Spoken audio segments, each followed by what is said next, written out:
Uh, so first of all, I'd like to start with the definition of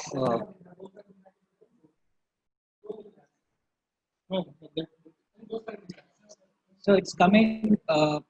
I'd like to start with the beginning of what is data and starting with the information as well as then going into the technology itself. So, what are data? Data are basically the raw facts uh, that we try to describe the characteristics of an event. And these are unrelated facts. And when these are converged into related into other components of data, then it brings out into a meaningful and useful context, and that is what we call as information. So data are nothing but, as we call as the raw facts which we collect from an event. So this also includes things like sales event, which could be the date of the sale, the item number which is being sold, the item description, the quantity being ordered, the customer's name, shipping details, and so on. So when these individual items which are converted into a meaningful and useful context, then it becomes a information. And information from sales events, which could include things like the best selling item, the worst selling item, the best customers, and so on. Okay. So what are the characteristics of this data, the characteristics of this information? So there are certain characteristics we look into this information. The characteristics are, number one is the accuracy of the information. That is how accurate the information is and how much of the correctness is there. The inaccurate information will is generally worse than there is no information at all. Because if you get the inaccurate information, you'll make decisions which are wrong and which will implicate later on. So, for example, there is a story of about a servant being asked to collect information how many puppies were being born. So the individual goes out there and uh, collect the information that 4 puppies are there. Then again the master asks how many male and females were there. Then again he goes and so on.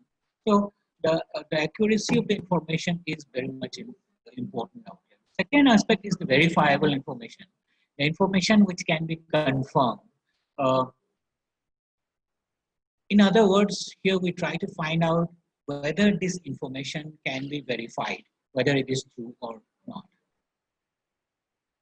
The third aspect is the timely information, that is whether the information is it suited for use? I mean, is it in time for use? So for example, if you're getting an information after the event has occurred, then it has got no purpose. So therefore, most of this information should be within the time frame where it could be used. So for example, if one of my friends tells me that your house was burning, has got no it has got no value. When it is being burned and when I'm being informed, then it has a value. Okay, then the next aspect of information is that it should be well organized, that it should be arranged to suit the needs and requirements of the user. So it should be arranged in a proper order. So for example, the introduction, the middle of the way, and finally coming into a conclusion. So the information should be structured in such a manner.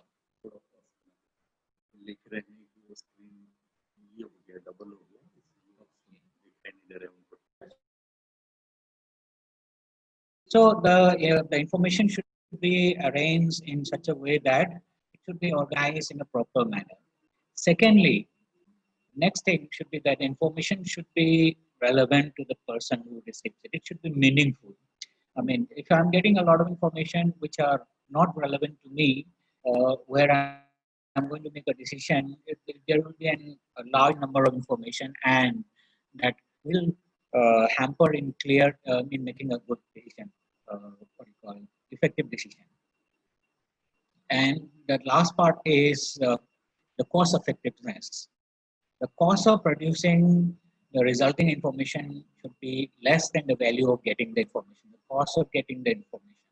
So, cost of getting the information should be less than what kind of decision that you're going to make.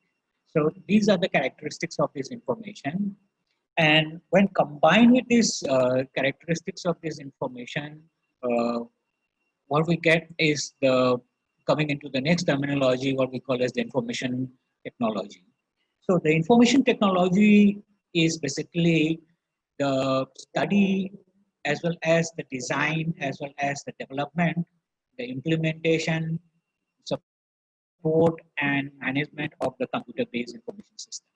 So uh, the computer-based information system, where the computer is mainly used for uh, managing the information system, and which will help you to make a decision making more efficient decision making.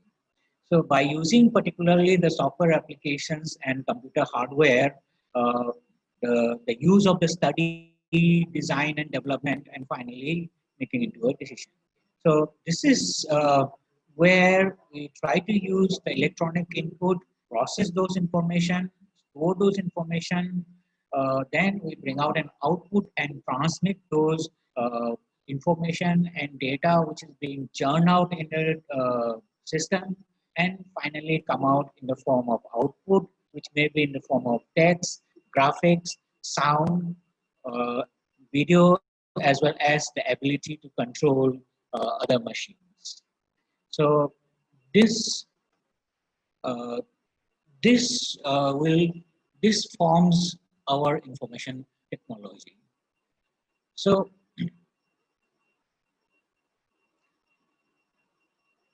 in the information technology, the computer plays a very important role. The computer is the key pivotal role in this. And what do you basically mean by a computer?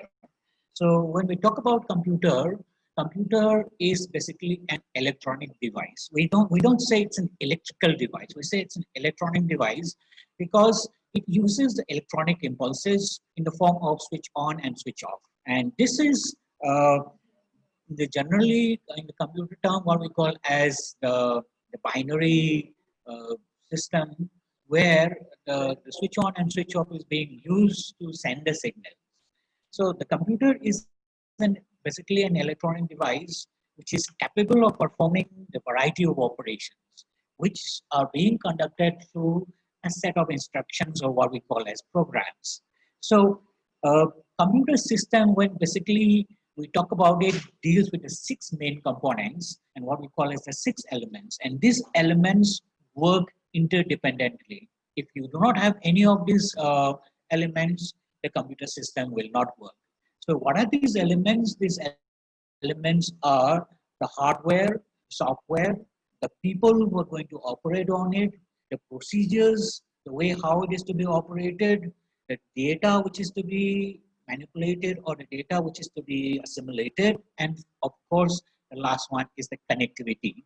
The connectivity in terms of devices, in terms of the data from which are being available in different parts of the world. So these six elements play a very important role. So let us look into this briefly into this. Generally, I'm sure everybody knows what are these components, but I'll just quickly go through it. Hardware, as everybody knows, the physical components. We have the keyboards, monitors, processors, the several other inputs and so on, mouse and so on. So these are basically the electronic as well as electromechanical components. So this works on the system of on and off, as well as some of the combinations of the electromechanical portions also. And second element is the set of programs, what we call as the software. So the softwares are nothing but the coded set of instructions which are stored in the form of circuits. If it's in the form of a digital system, then what we call as the software. But if it's stored in the form of a hardware, then we call it as a firmware. So, for example, some of the games which are played in the 1990s, which we used to play on the television and so on. These are the programs which are being stored in the form of hardware, what we call as the firmware. So there are 6 types of softwares, and these are some of the examples of the software that I have given out here. Windows 10, Windows 7, and of course Apple uses iOS, and some of the variants of Linux, and one of them is Ubuntu out here, which is very popular nowadays. So there are 6 forms of softwares. One is what we call as the operating system, and these are the specialized programs which manages the resources of a computer. For example, my laptop will not work if my operating system is not installed out here. So the operating system is basically the skeleton, the spine system which makes the computer work. Second is the utility software. This is again a set of programs which are designed to perform some of the operations, which are also included with some of the operating systems. For example, like copying a disk from one CD from one CD to another CD and so on. So, or formatting the hard drive or formatting a pen drive. So these kinds are what we call as the utility software. The third is the application software. These are the software which are designed to perform certain specific tasks. Say, for example, my word processing, or a specific program which is written to do a payroll accounting, or managing an inventory system, or to do a financial accounting of an organization. So these are some of the application softwares which are developed. And of course, there are other softwares called the language processors. These language processors, basically what they do is the programs that we write, it reads those from the programming language syntax, and it translates the source program which we have written in the computer language into the language which the computer understand, what we call as the machine language. So the language processors basically are again the softwares which translates the program that we write into the machine understandable language. Then we have the system softwares, which are again the set of softwares which controls the internal functions of the computer, such as reading data from the input devices. Say, for example, I have a scanner and I have a document which is being scanned. The scanner reads those texts, which are again converted into in the form of binaries, and the computer or the laptop reads it and transmits it, processes those data, and brings it out in the form of display, which we can understand.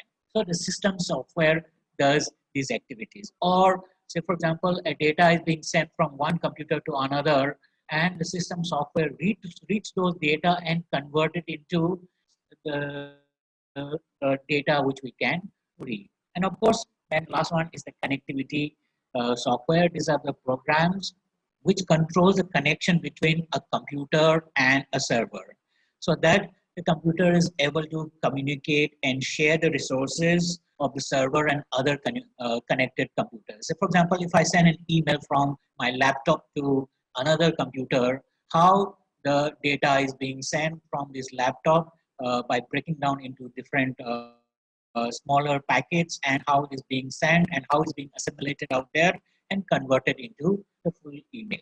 So these are again the softwares which are being used generally. The third element is the people who are manning the system. The computer cannot run by itself. There are people who are required to interact with these computers. So these are what we call as the live wire of the computer system. Generally, there are 3 types of users. Users who use this computer system. The first one is what we call as a system analyst, who design a data processing system. It means they are the one who design how the data is to be stored, how the data is to be collected, how the integrity is to be maintained of the data, and so on. Then there is another group of person who are what we call as the programmers, who writes these programs to implement this data processing. How this data will be connected into one another, or how it will be stored together, and how we want to certain extract, if we want to extract a certain data, how, what kind of process it will be taken in. And of course, the third point is the operators who participate in operating the computers. Most of us come into this category of operators. We try to operate the system and we try to extract something out of it. So, for example, I use Microsoft Office to write a letter, then take a printout. So we operate the system. So we are the people. There are three types of people who are using the system. Okay, the fourth element is the procedures. Uh, Means there is a certain set of manner or a certain set of procedure that is being carried out and to make the computer system work. So what are the three types? The first type is what we call as the hardware oriented. So this provides the detail about the components and their method of operation. Say for example, if I have a system of a desktop system, how it is to be operated. So I have a UPS. First, I have to switch on the UPS. Then, when the system is on, then then I switch on the computer on. Then I switch on the display on. So there is a certain procedure how the system has to be operated. Then the second is the software oriented. Software oriented also provides a set of instructions for using the software of the computer system. So for example, after I have switched on the hardware, now then it takes up the operating system. The operating system software starts, then finally we see the Windows 7 logo on or the Windows 10 logo on. Then the computer is ready to be operated. Then I open my application software, which could be a payroll software or which could be a Microsoft Word. So then I start operating on that. Then, of course, the third part of the procedure is the internal procedure. This is where the smooth flow of the data data to the computer by sequencing the operation of each system. Means within the computer itself, how the data is going to be uh, used out there. How the RAM is going to use the certain portion of the data. Then what will we do next, and so on. So, for example, if I'm working with Microsoft Office, typing a letter, and I want to listen to the music in the meanwhile, I'm having another program playing a music through VLC player. So the RAM is working in two separate functions. It is collecting the data which I am typing on my computer, as well as it is also collecting data from that music player and uh, taking that data and bring it down in the audio system. So the internal procedure of how the internal resources will be used is being done in this procedure. So you have these three procedures working together. Then, of course, we need data. As I've said earlier, the data may consist of number, text, and pictures, and so these are what we call as the raw facts. So these are entered into the computer system. And how do we enter them? We enter them through the keyboard, through barcode reader, through OCR, and so on. So the computer collects this data, then it stores them, then it brings them back again, reclassifies them, it organizes them, and synthesizes this data into the kind of information that we want to uh, collect. So, for example, I have a data of items which are being sold on my store every day. So, this data every day, which is being collected by the barcode reader, is stored in the store's server. And whenever I want, at the end of the month, say I want to find out which of the item has been sold mostly. So I can retrieve those data, classify it, and finally synthesize that data into the kind of information that I want to extract. So data is also one of the important elements. The last important element is, which is very important nowadays, is the connectivity. Uh, in fact, nowadays most of the computers are connected to one another.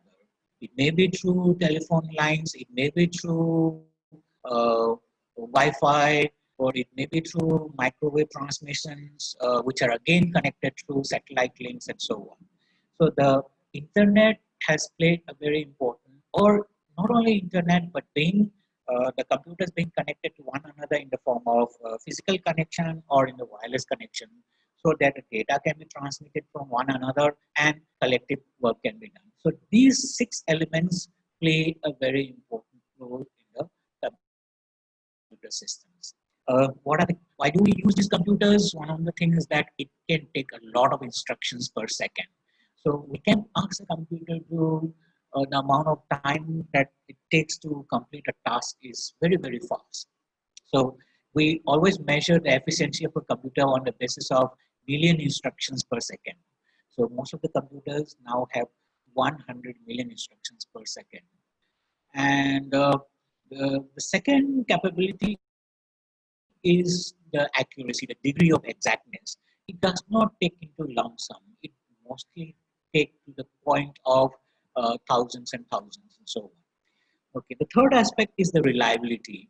The computers never gets tired. For example, if you ask an individual to do a particular task again and again and again, he will get tired and he will get bored and the fatigueness will come in.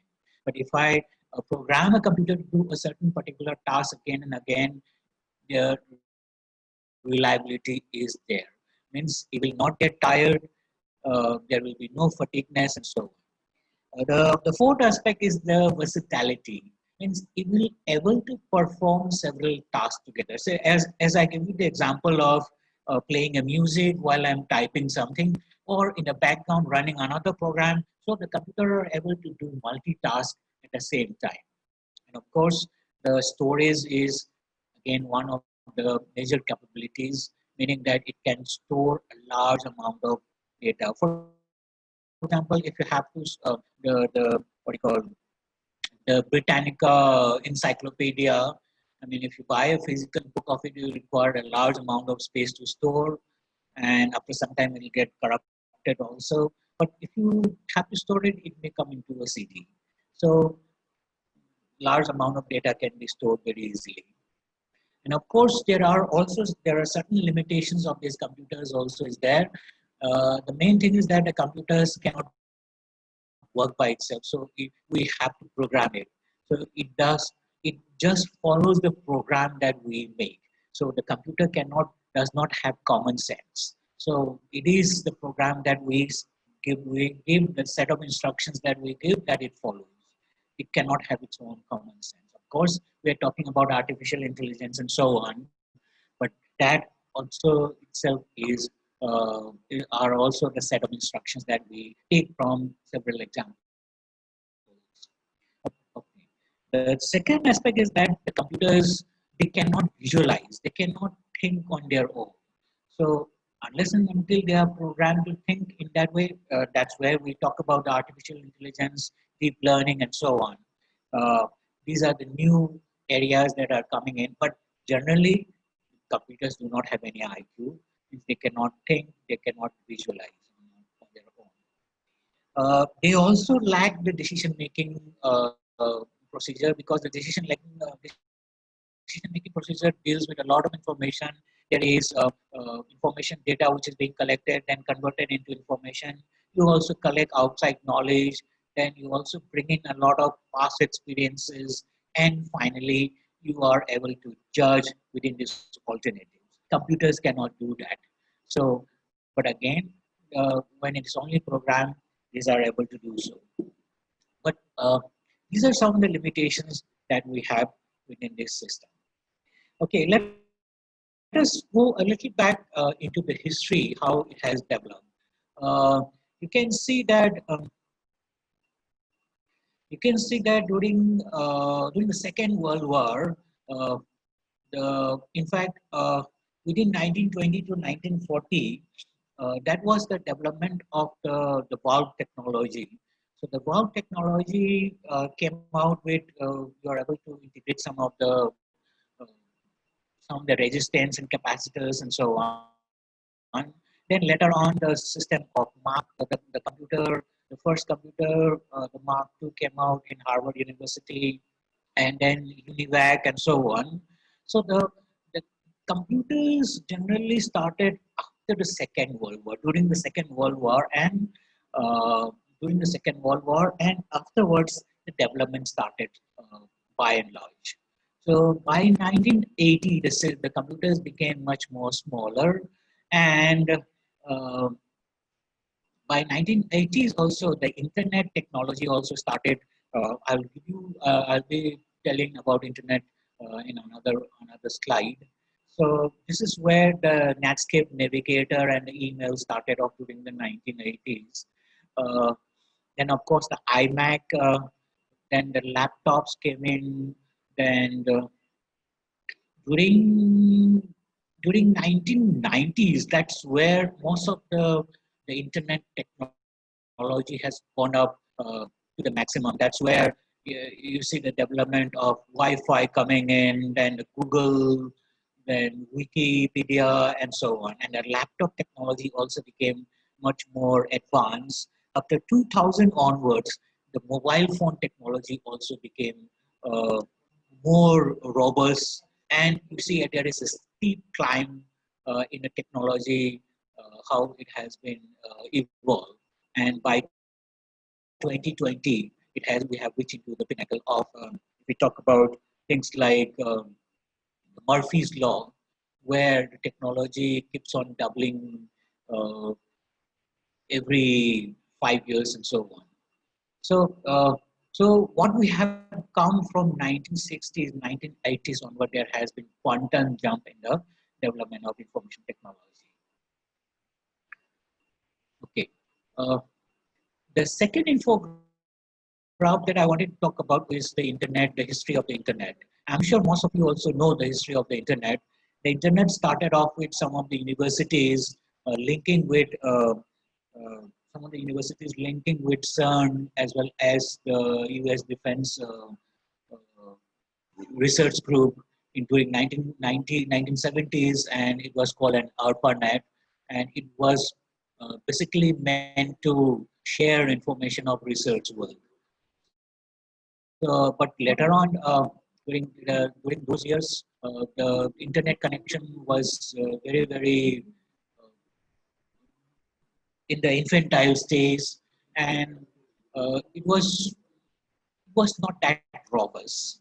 Then 1971, of course, the first email was being sent by Ray Tomlinson. Then later on, the internet, this ARPANET was being expanded, and smaller groups were being formed, and these groups were being connected into one another. And it was the business community which took up the internet and which helped in the development of internet. Uh, in terms of uh, in terms of connectivity and the use, 1970s and 1980s was very difficult because everything was being done uh, uh, in the medium where you have to program the system. So, for example, for email also you have to use a text-based program. So it was not so easy for everybody to use. So you have to be a computer kid to use internet during that time. But during the 1990s, with the development of Windows 3.1 and coming out of Netscape and so on, it became much more easier to use the internet. 1992, there was the release of the World Wide Web, and it that also helped uh, in what you call in popularizing the internet. And of course, 1994 to 98, there were so many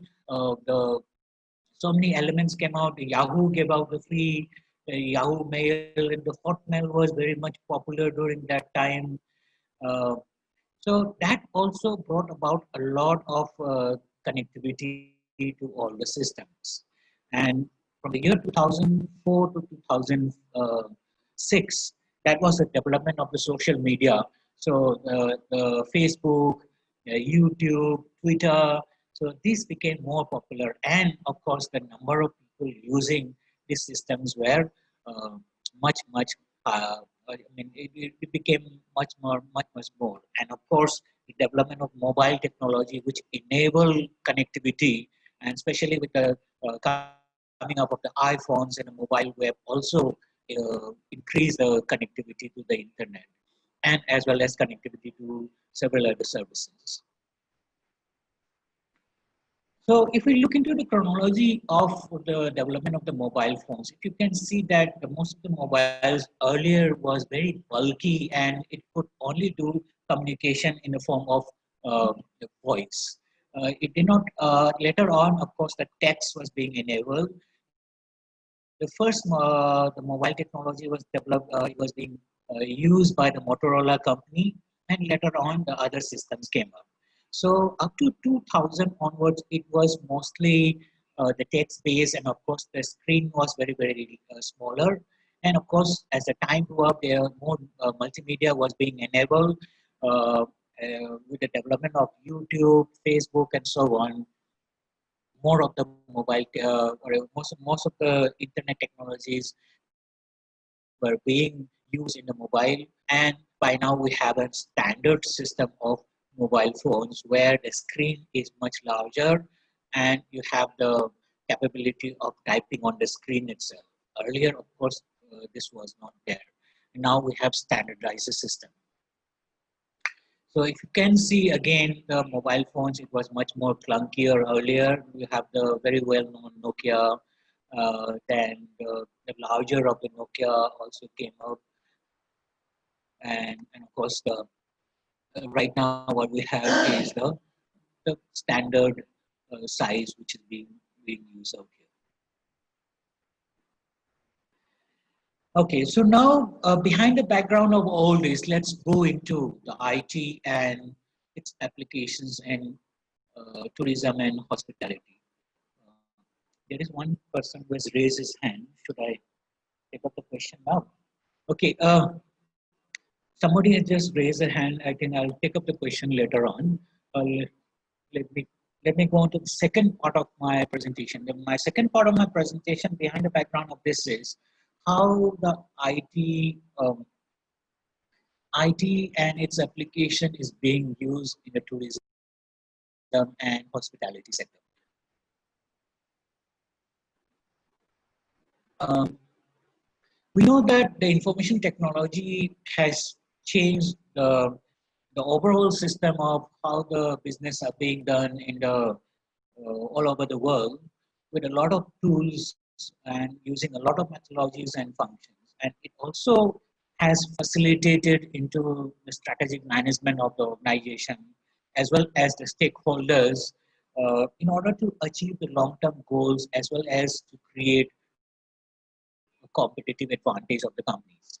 Uh, in this presentation, the second part of this presentation, I'll try to look into the overview of the new applications of this information and communication technology, especially in the promotion of tourism products, as well as the, the potential to the tourism management and the process of decision making relating to tourism. We also have seen that tourism plays a major contributor in the world's economy. Uh, Most of the destinations are competing to one another to attract more tourists through the various communication media. The IT also has transformed the tourism sector all over the world, and it also tries to uh, rely and take advantage of the varieties of new opportunities which has come out through these innovative technologies, and it tries to develop and bring out more services. The web applications which has come out with the development of the internet, it has revolutionized the tourism sector during the last 2 decades, and it has also provided a lot of prospective tourist communications and and the information access to allow to participate in several of the tourism vacation planning, the tourism other activities also. So since we are living in a digitized world, the internet has also played a very important role in the tourism industry. So this continuous development of this information technology has brought about a radical change into the tourism marketplace and the customer behavior also. So the web applications, which has brought about both the services, both the sites of the service providers and the future travelers, it has given a lot of opportunities to them. So uh, the so most of the users, they are able to access more information more easily, and it has enabled a lot of services to the users. So some of the services that some of the new innovatives which has come in into the tourism sector, I just want to highlight some of them. The first one that I wanted to talk about is the customer relationship management. The CRM is, or generally from the marketing point of view, what we call as the CRM. This is a comprehensive approach where we try to identify a close relationship with the customers. Uh, from the marketing point of view, the customers are what we call as the king. The customer, we try to get the customers as much as we can. So we try to, here in the system, it tries to aim at the sales, it tries to aim at the services and the marketing functions. The marketing functions includes finding out the needs and wants of the customers. So the the customers' buying habits database is maintained out here. So it also tries to send certain messages, the marketing messages to the customers. And basically what it tries to do is it tries to interact with the customers through several medium like email, mobile phones, and other medias. So in order to convert these customers into our loyal customers. Having a loyal customer is more important because getting a new customer entails more expenditure than retaining an old customers. So, retaining a customer also brings more customers in terms of word of mouth as well as in terms of convincing his colleagues and so on. So, bringing in loyal customers is more important. So, we try to bring in true customer relationship management. It also tries to achieve competitive advantage. The competitive advantage in terms of certain areas. So, for example, we talk about the competitive advantage of Hindustan Lever Limited, which has a wide network all over India. So, whenever a new product is being introduced, it can be reached within a week in all over the market. So similarly, it tries to create a competitive advantage and it tries to incorporate the system where it tries to deliver the tourism products and provide the personal services and communicate information requiring to the needs and wants of the customers. The second tool that I want to talk about is the destination management system. The destination management system provides the infrastructure and functionality to collaborate and meet with the divergent interests of the stakeholders, so suppliers, the customers. So, in order to increase the economic as well as the socio-cultural and environmental development of a destination. So, the destination management generally is a database where the stakeholders pull in their data and the visitor database is also pulled in out here. So the tourism management, the marketing, distribution, and sales can collectively use this data. So this is a powerful tool which will enable the destinations to expand their activities in terms of the geographical aspect, the marketing aspect, or the operational sense uh, to the other, and it will reduce the dependencies of tour operators as well as the other intermediaries. So this system, what basically it does is that it collects information for only once, then it is entered into a central database. Then it allows the potential customers to see the, the things like the room details, the prices of the rooms, the availability of the rooms, and it also allows the firm to update the availability and the prices and so on. And in this way, the visitors can automatically go into the website and check out the advertisements and availability and so on. So the destination management system is the second aspect of the new tools that has come out. The third one is, of course, the use of the internet services. I have talked about how the internet has become a powerful tool which has helped to create the awareness about the tourism destinations. It also has given the choice of to check out the various tourism sites, which plan is better. It also enables to get some of the information which some of the customers have shared in the websites. So it has played a very important role. Of course, the last 10 years, it has helped a lot more in creating a lot of tourism information and providing a lot of enjoyment to the visitors. Uh, the new generation of tourists also has direct access to most of the information available. Earlier, it was not so. And nowadays, you can even check out some of the blogs, some of the travel experiences, what to do and what not to do.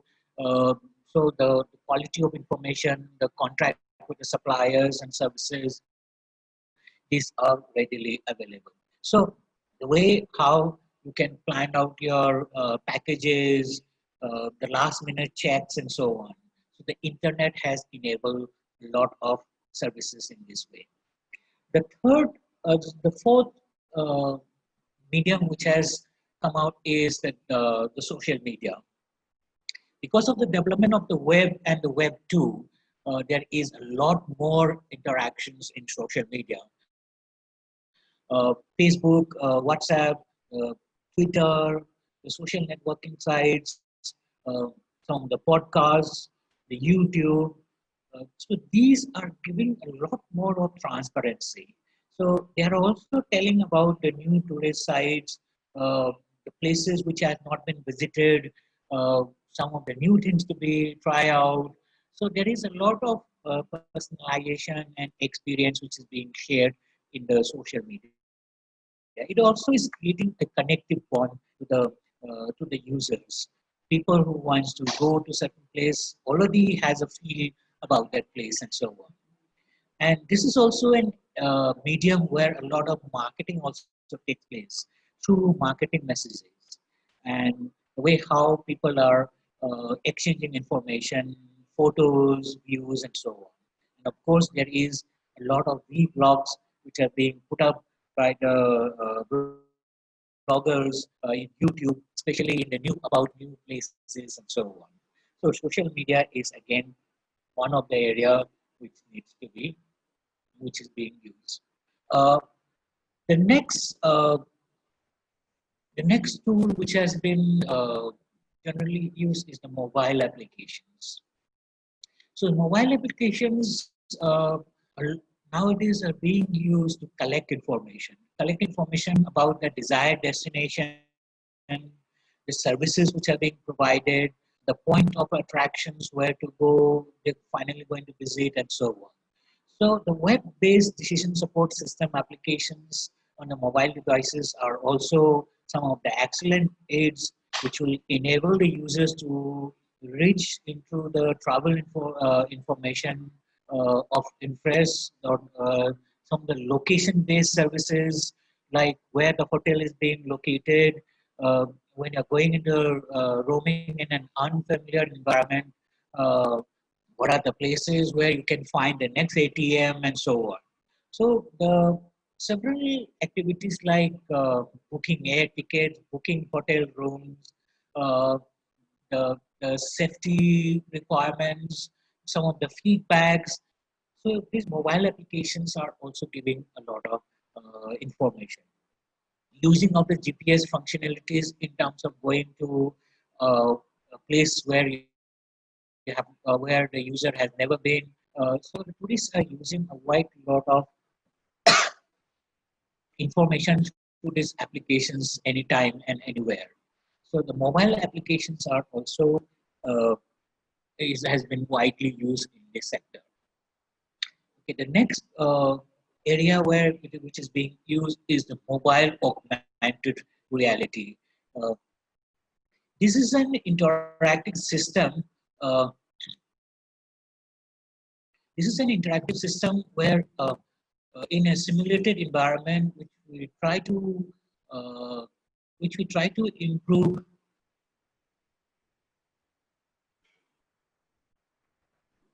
I think I'm getting some. Yes, somebody's raised the hand again. I think we'll take the answers later on. Please keep the questions ready, so we'll be taking the answers later on. Okay, so this is an interactive system in a simulated environment which tries to improve the knowledge of the user. So generally going into the like using it in a city, sites, museum, and a theme park, and so on. So general one of the method which is being used is it is being used in Tuscany. This basically operates like a tourist guide, and this also is available in various languages. So for example, if a Chinese come into Tuscany area and whatever that question he wants to put in, he will put in through that and it will be available in his own language. So the same application is also being used in the street museum uh, in London. So it tries to give a mobile camera view of where they are going, what are the information about the things that they are viewing, and so on. So this is this has raised a lot of interest for the travel companies, basically to give a virtual reality kind of what I call experience to the user. The next tool which is being introduced nowadays is a dynamic packaging application. Dynamic packaging application is basically the portal which offers packaging in terms of the choice, customization, flexibility, and security, as well as real time to the user. Means it also gives the tourist the advantage of giving a fast searching, and you have your own flexible time and this wide range of products and services, a customized kind of product to the user. So putting this together from various suppliers, it makes a complete set of packaging application, right from the flights to the accommodation, car rental, and so on, specific for the customers, not in a group, but as for an individual. The next tool which is being used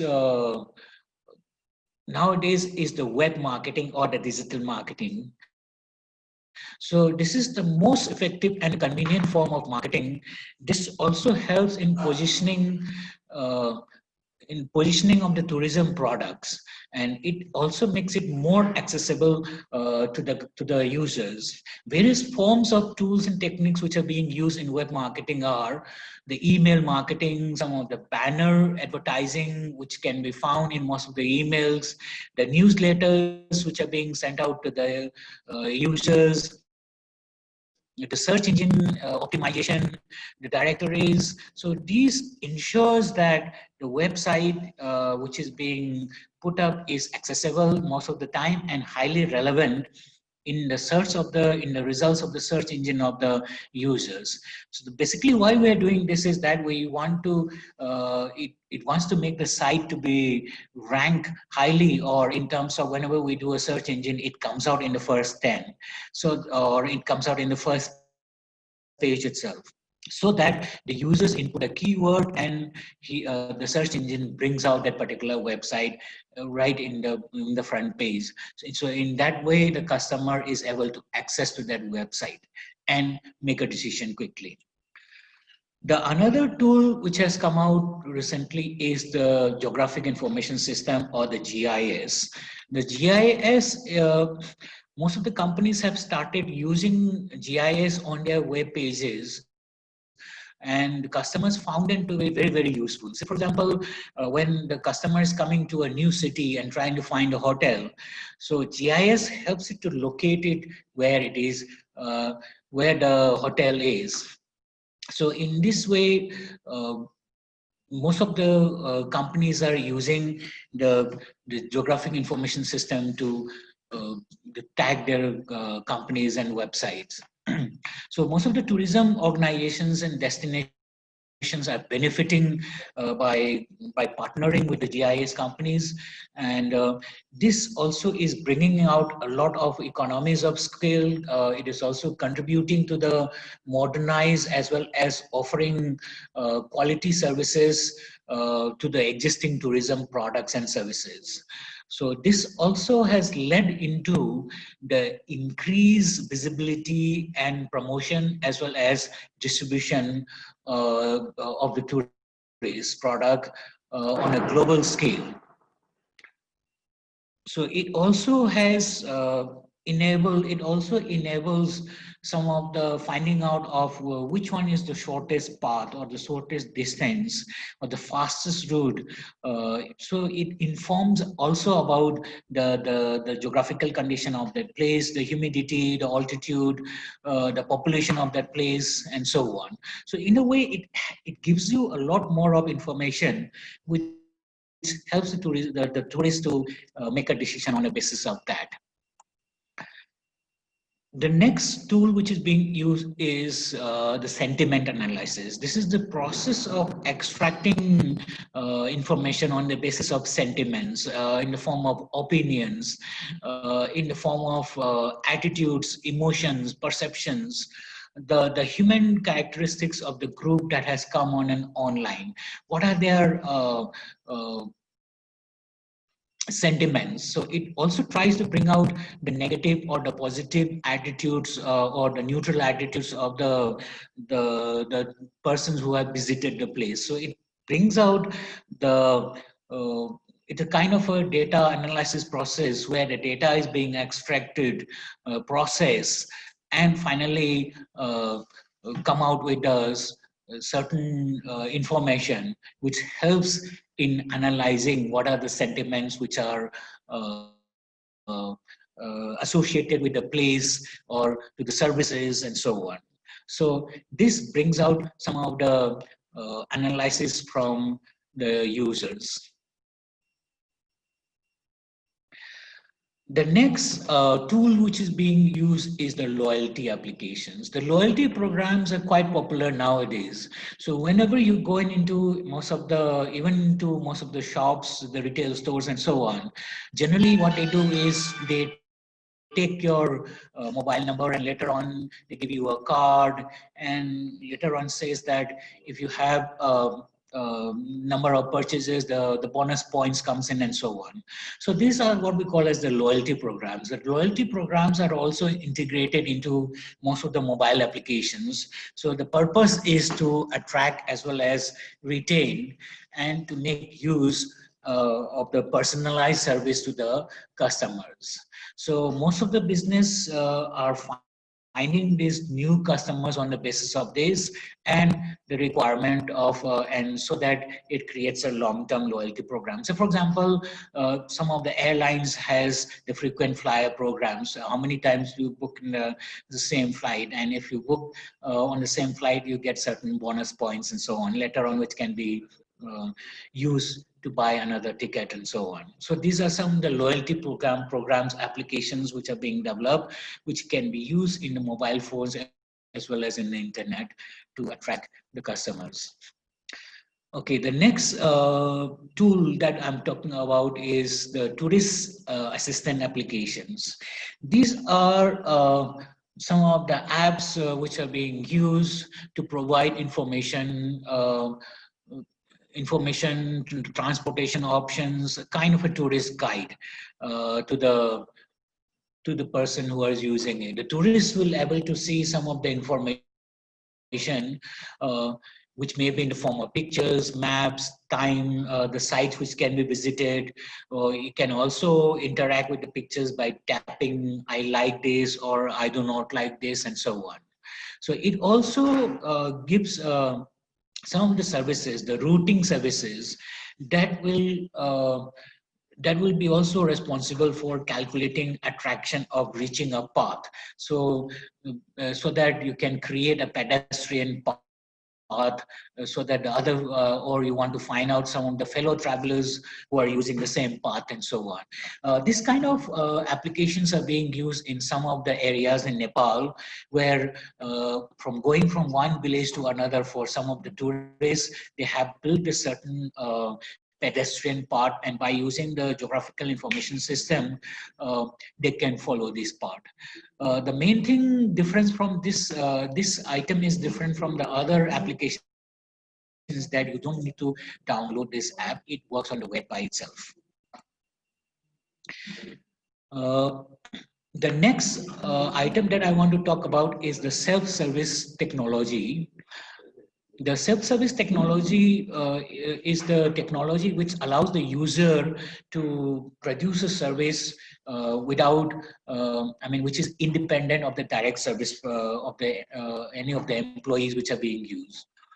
So some of the examples are the self-service check-in in the airlines. Some of the in the airlines, you can do a self-service check-in, take a printout of the boarding pass, and directly go into the check-in. So that kind of system is being also used quite a lot. And nowadays, most of the some of the mobile applications are also used by some of the airlines, where they can update when he checks in, where is the gate, and so on. So most of these self-service technologies are coming into the system.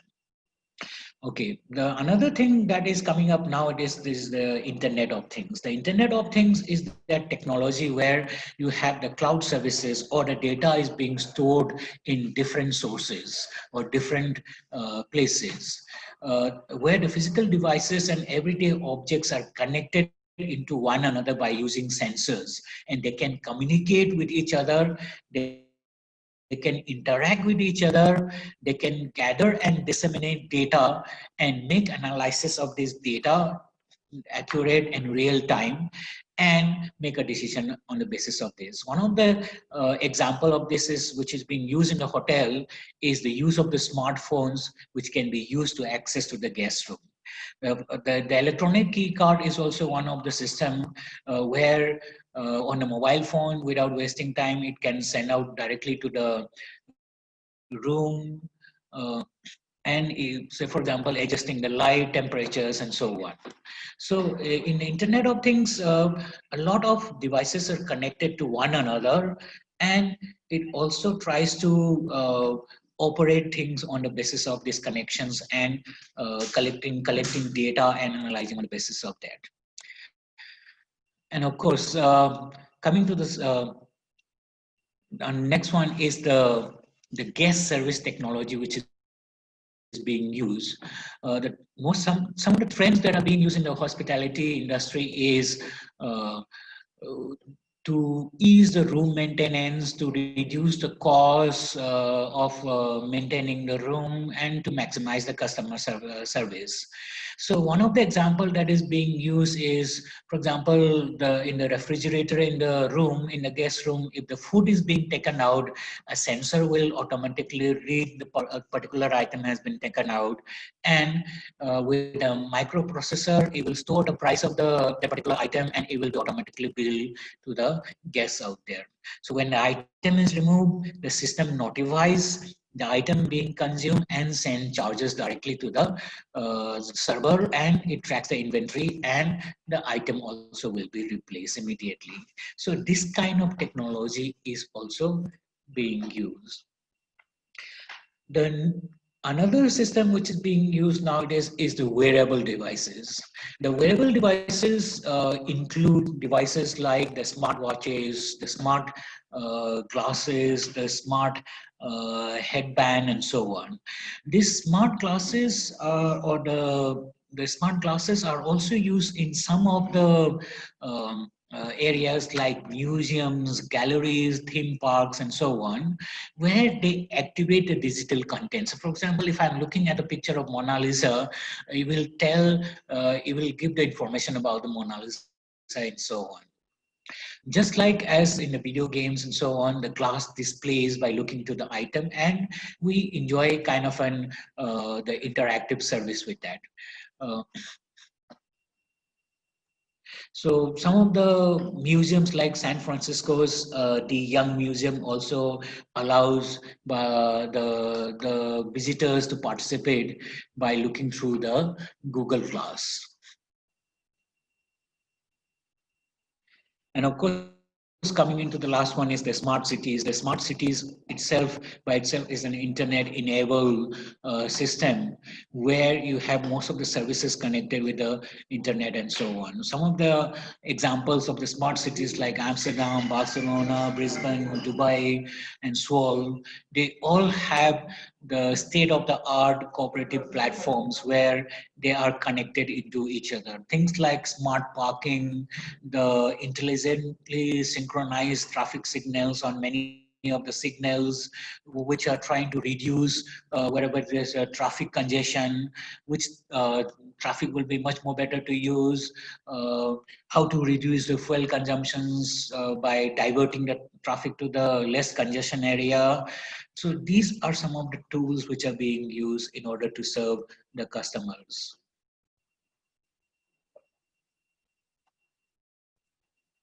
So let me come to the conclusion of my presentation. So these are some of the tools that I have talked about. So what we have seen is that in the last 2 decades, the information technology has brought in a lot of changes, a lot of in terms of what we call as the revolutionary changes in tourism industry. The way how the middleman has been removed, the way how it has been transparent, it has been brought in a lot more. The internal management application systems, using a lot of information technology, this will try to support the strategic management and the marketing of tourism businesses by offering several opportunities for expanding the market share. So, for example, earlier it was mostly in the form of through intermediaries in the middlemen where the bookings were being done. Now, from the traveler's perspective, it has become more efficient and more effective.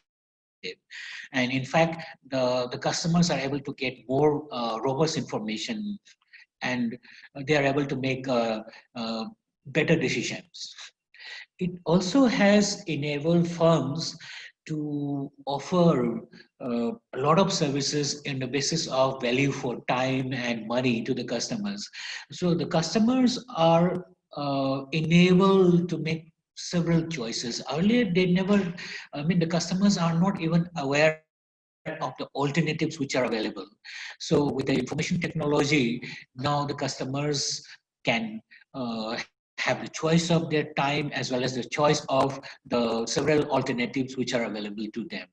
So it also has incorporated knowledge from several sections of the industry. So, for example, providing assistance to managers for the small and medium enterprises as well as tourism organizations. Tourism organizations are able to manage big data in a way from the ICT applications, in a way come out with several schemes like offering off-season discounts and how it can be used for other form of products to be given and so on. And of course, the use of this advanced technology also offers the firm the advantage of how to use costs, how to reduce costs for the customers, and to have a better supply chain system, to bring down the production and distribution costs, and by delivering a product at the required time required time, the customers are getting the benefit for it.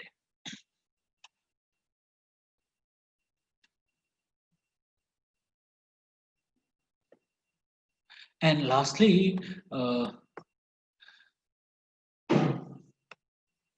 I also like to say is that the information technology has allowed to improve the overall managerial processes.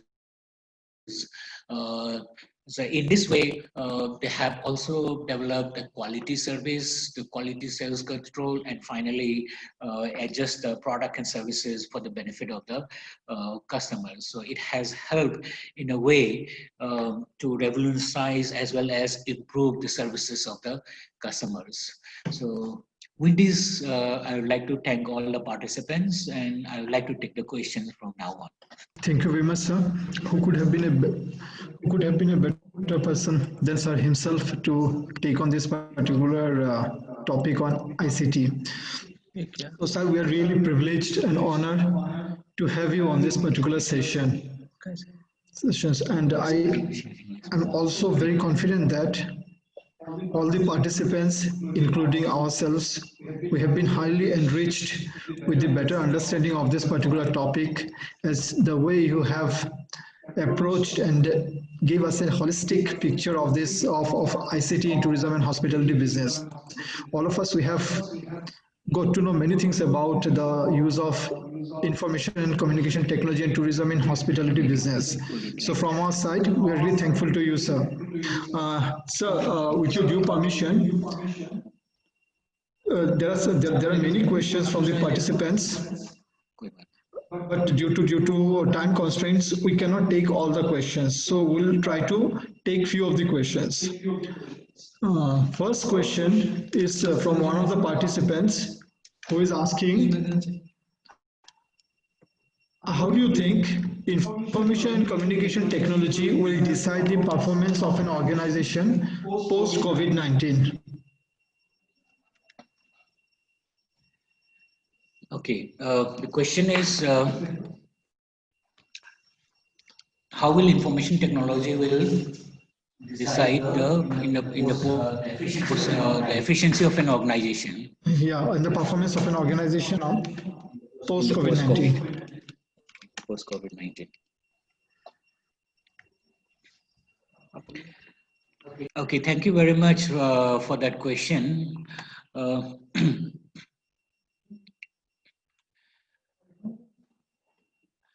In the post-COVID-19 situation, what we are going to expect in future is that there will be a lot of changes how the tourism and the hospitality sector is going to perform. So the applications.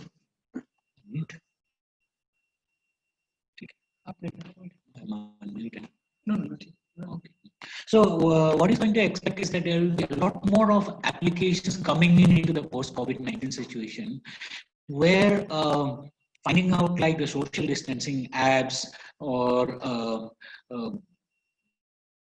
the way how the particular room who has occupied earlier, the what do you call the history of the individual who has occupied the room. So all these are going to play a very important role. And apart from it, also some of the applications, most of the Internet of Things on the basis of the contactless system.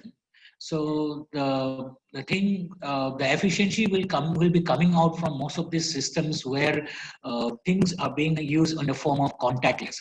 For example, the contactless check-in system in the airports, which are being used quite a lot more now.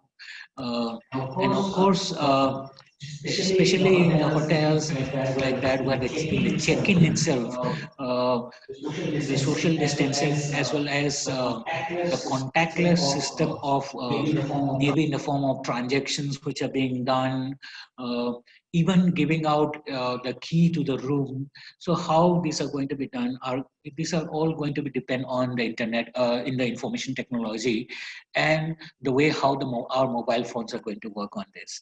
So these are going to play a very important role in the post-COVID-19 situation.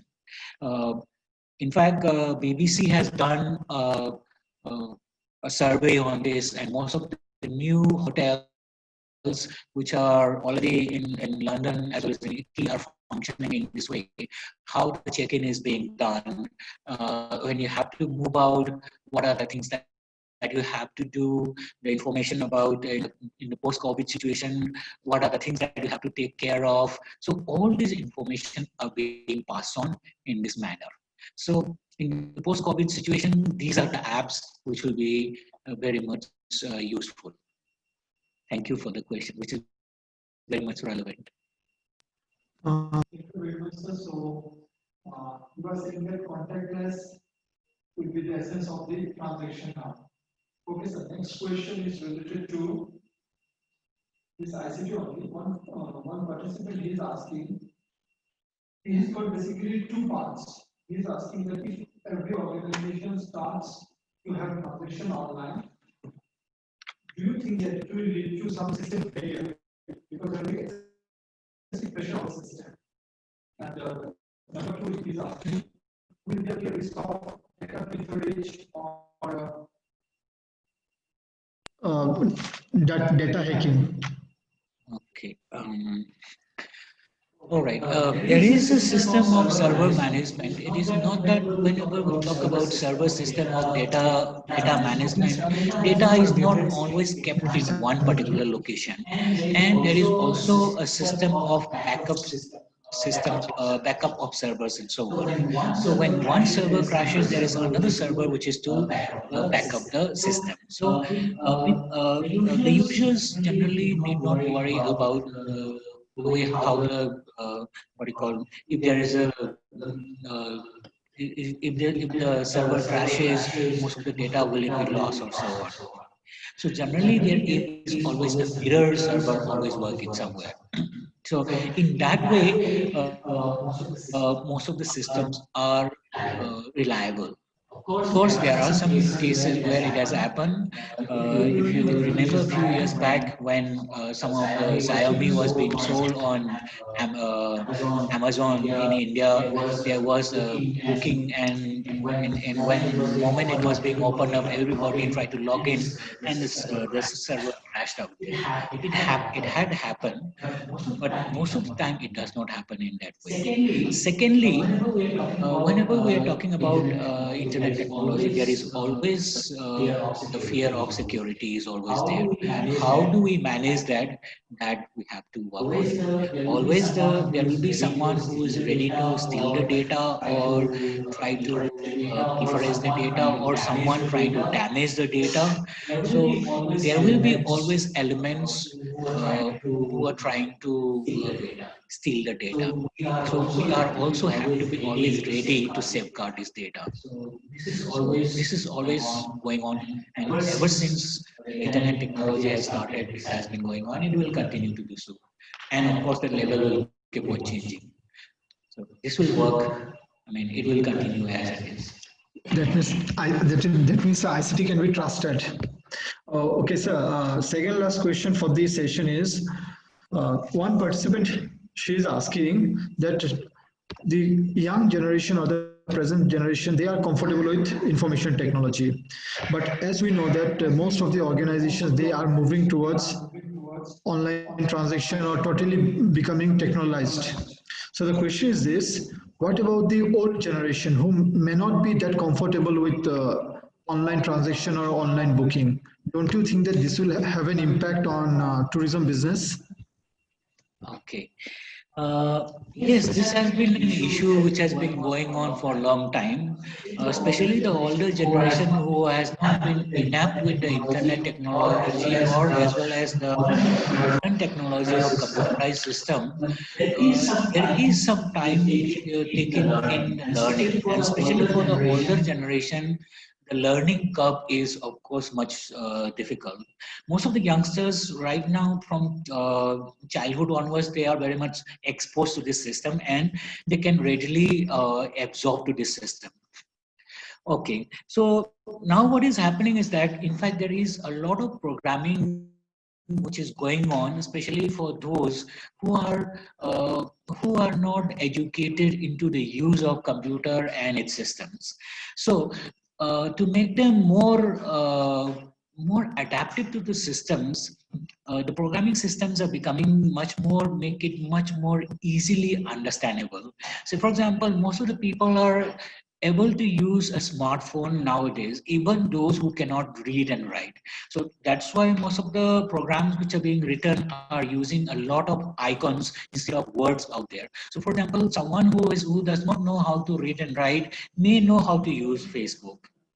Okay, or by just looking into the thing and by just looking into the icon and so on.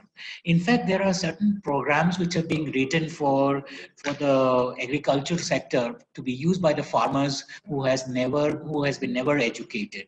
So in a way I think people will adapt to it, and from time to time and after a certain stage, I think most of the people will understand it to how to use this system.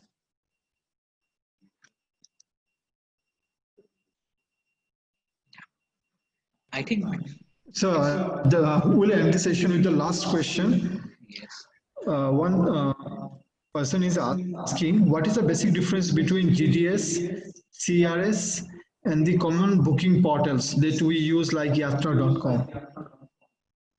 What's the difference between? GDS, CRS, and the common booking portals. Okay. If you go back to my slides, let me just go back.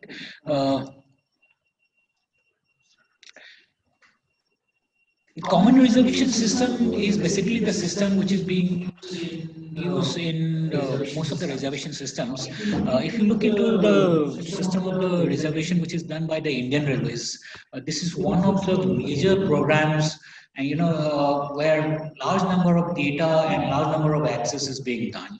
If you, I mean, pre-COVID-19, if you can imagine millions of people accessing the server out there and getting a ticket, booking a ticket, and reserving a ticket, and when only the payment is being done, the way how it is being the seat is being allocated, and of course the railways also has the system of where the reservation does not allow the ticket to be given in the serial number 1, 2, 3. It has to what you call balance the bogies from 1 to 10. How many will go on the left side and right side and so on.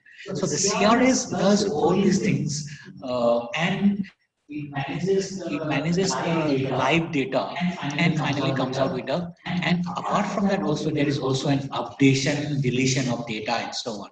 So the CRS manages all the system.